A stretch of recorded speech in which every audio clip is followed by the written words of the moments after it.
for the effort, ganyan, salamat po. Message to Mami. Yung matapang. So, for those who are not there sa birthday ni Kuya Junjun, nagtataka ako, bakit si Mami sinabi na mababait lahat ng mga anak ko? Pero itong bunso matapang ko. But, Sabi naman niya, mana sa akin. mana sa akin.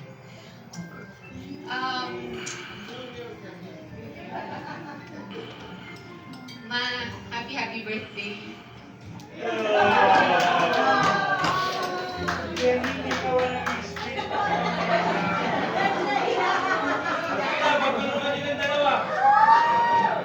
Okay, ito sa tissue.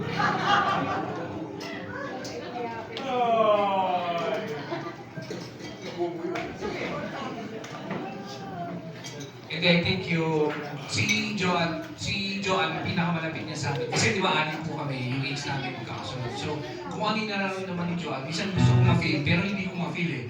Ang nakakaintinig ko sa kanya, yung isa pang bunso, si Jobert. Tapusin mo na natin.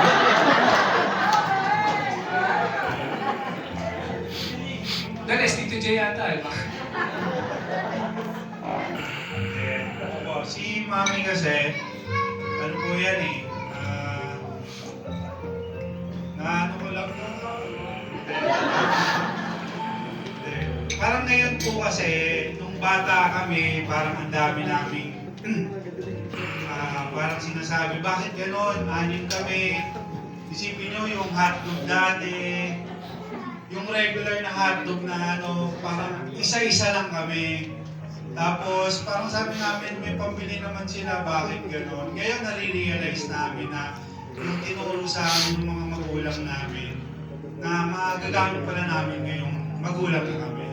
So ngayon, sa mga anak natin, di ba? Kayo, ganyan, di ba?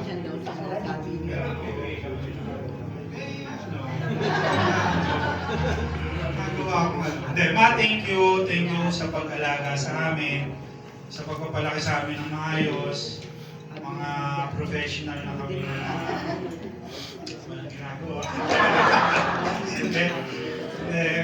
So far naman, maayos naman po kami. Dahil sa pagpapalaki nyo, yung pagsasama namin magkakapatid, talagang iba. Kumbaga yung bonding namin, lahat yun na nakuha namin sa inyo ni Daddy. Sayang wala si Daddy.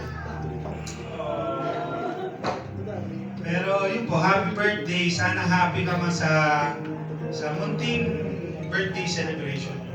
Happy birthday. Love you, Ma.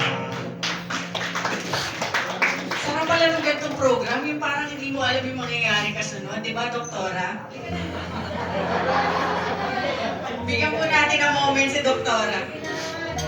Akala ko kasi siya yung may birthday. Kasi ako kasi nakapag-Victoria lang mali. Hindi, very thankful ako kay Mommy kasi kasama ko siya sa bahay. So, lahat na hindi ko kaya gawin, ginagawa niya.